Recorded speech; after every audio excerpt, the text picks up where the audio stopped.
광명시 가학동. 광명시 가학동인데 일단은 뭐 이 동네 어디 있는지 위치부터 한번 보시자고요.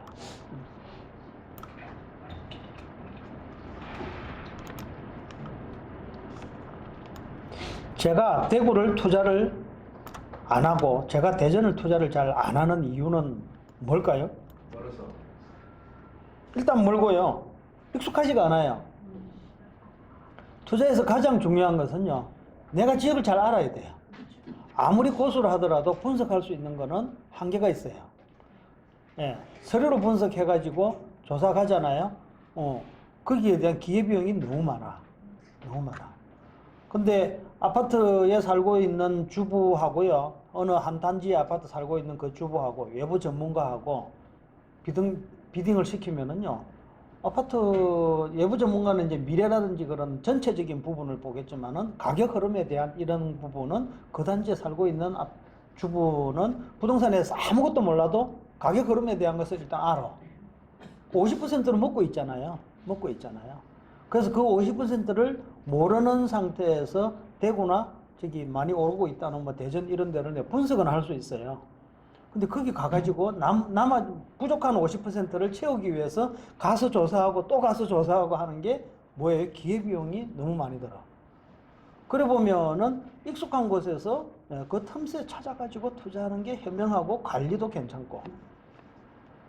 근데 광명, 제가 잘 알 것 같습니까? 모를 것 같습니까? 알 것 같은데요? 압니다. 어느 정도는 압니다. 워낙 많이 다녔던 곳이고, 예, 수도권에서 뭐 30년 동안 이렇게 뭐 차 타고 이렇게 다니면서 동네방네 다녔으면 기본은 알거든요. 예. 요 동네에요, 요 동네. 방금 동분이래요.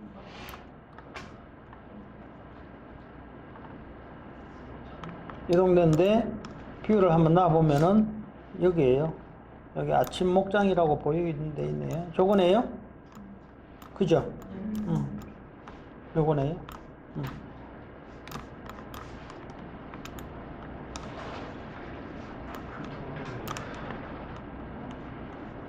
자, 이쪽 도로 있고, 이 도로에서 요렇게 들어와가지고 바로 나오네요. 그죠?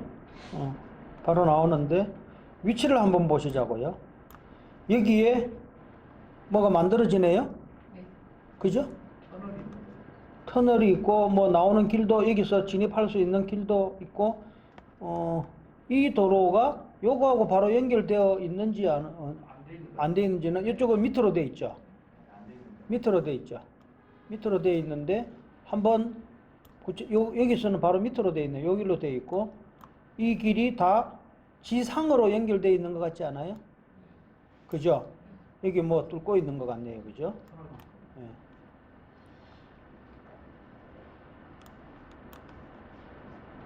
근데 이쪽이 광명역이고 여기서 광명역은 예, 거리가 얼마 정도 돼요?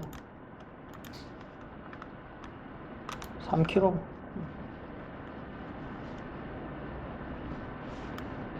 자, 이제 이 부분에 대한 이야기, 들은 풍을로 해가지고 생각을 한다 그러면은 여기에 무슨 호재 같은 게 있을까를 한번 생각을 해봐야 되는 거예요. 뭐 월판선을 생각하든가 뭐 이럴 수도 있잖아요. 신안산선을 생각하든가. 여가 하나 생길까요? 여러분들이 아까 요 지도 볼 때요. 요거 지적 편집도를 한번 만들어 볼게요. 뭐 이런 것들이 보이네요. 이 도대체 뭐지? 이런 생각이 좀 들 거 아닙니까? 근데 여기는 시형 테크노밸리마 이야기도 나오고 이렇게 이야기하고 있는데 요 지역에 옛날에 최초는 이 동네가 보금자리 주택이었어요. 지정되었다가 이명박 대통령 때인가 안 한다고 막 이렇게 이야기 나와갖고 이 상태가 그냥 특별관리구역으로 그대로만 지금 방치되어 있어요. 방치되어 있는데 지금 어떤 내용으로 되어 있는지 이런 부분에 대해서 궁금할 수도 있잖아요. 궁금할 수도 있는데 한번 검색을 한번 해볼 수도 있잖아요. 어떤 검색을 한번 해볼까요? 괜히 궁금해지면은. 그러면은 우리 땅은 아까 어디에 있었는지 보면은 아까 여기 있었죠? 여기 터널 있었죠? 터널 공사하고 있었는데 요쯤 있지 않았어요? 네, 그쯤 됐어요. 맞았죠? 네. 예. 자, 그럼 택지개발지구가 이렇게 들어와가지고 수용 사업으로 진행되면은 요 인근 일대는 어떻게 된다? 추워지겠죠. 토지 가격이요. 올라가고. 예. 자, 그럼 수용 보상되는 땅에 들어가면은 새로이 조성되는 땅을 대토로 받거나 새로운 인센티브를 받을 수 있고 보상금도 받을 수 있는 투자가 되잖아요. 그럼 수용지에 들어가지 않는 땅은요? 않는 땅은 그 자체로서의 지가 상승을 기대할 수 있잖아요. 기대할 수 있는데 많은 사람들이 수용 보상에 들어간 땅도 좋고 들어가지 않는 땅은 더 좋습니다라고 이야기하잖아요. 네. 근데 들어가지 않는 땅이 더 좋은지를 아는데 실제로 그런 땅을 만났을 때 투자를 할 수 있느냐는 것이 훨씬 더 중요해요. 이 땅이 수용 보상지에서 500m, 600m 떨어져 있잖아요. 그죠? 500m, 600m 떨어져 있잖아요. 그럼 나중에 여기가 대규모 택지개발지구 들어왔고 이 동네가 그러면 어떤 식으로 바뀌게 될지는 아무도 몰라. 아무도 모르지만은 지가 상승은 어떤지. 사람이 오는 자리에 지가가 오르는 것은 당연하겠죠. 예. 얼마까지 오를지는 그거는 귀신도 몰라. 어쨌든 오른다 내린다? 오른다. 자, 정책에서 지금 11월 달에 진행되고 있는데 택지를 지금 공급을 해야 될 당위성이 있다 없다 이 이 정부가? 있다. 어쨌든 빨리빨리 공급을 해야 되고 제3 신도시도 3기 신도시도 공급을 해야 될 필요성을 느끼고 있을 거란 말입니다. 그러면 이것은 내가 볼 때는 형식적이고 절차적이고 정책적으로 거쳐야 하는 형식적인 절차일 뿐이지 않느냐. 통과된다 안 된다? 된다. 통과된다. 자, 요렇게 해가지고 개발 계획을 찾아보는 거예요.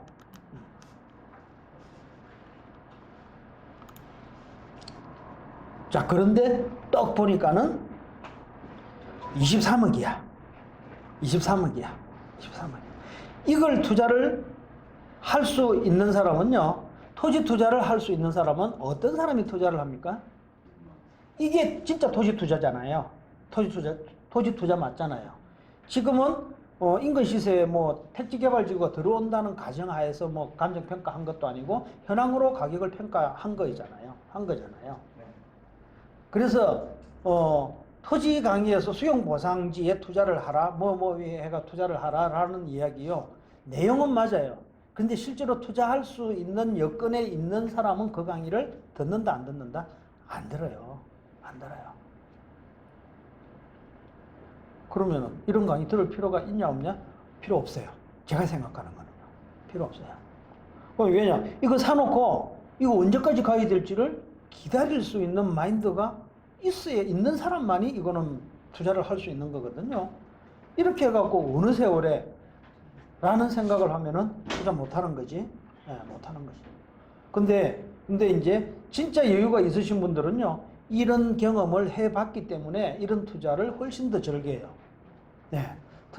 이 토지 투자를 제일 깔끔하게 할 수 있는, 명확하게 잘 할 수 있는 사람이 누굴까요?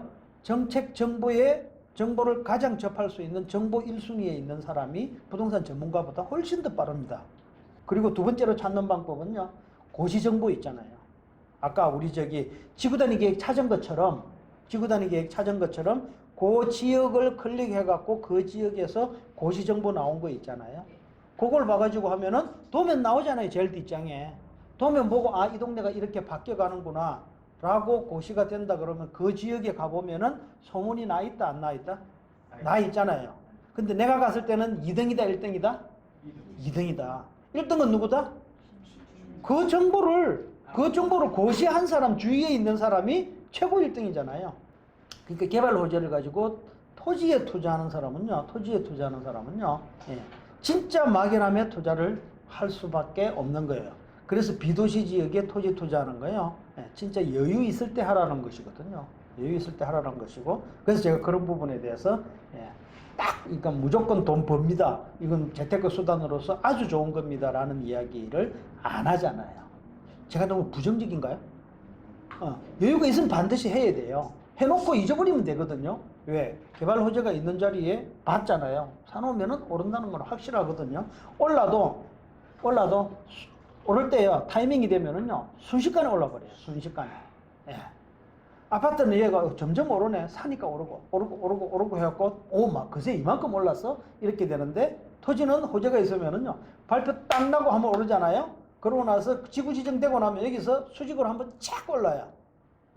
그러고 나서 착공 딱 하잖아요. 여기서 수직으로 한번 또 착 올라요. 입주 딱 하잖아요. 인근의 땅이 그러고 나서 또 착 올라버려요. 근데 그 투자 기간을 기다리지 못하죠. 못하죠. 개미 투자는. 주식하고 똑같지 않아요? 주식하고 똑같지 않아요.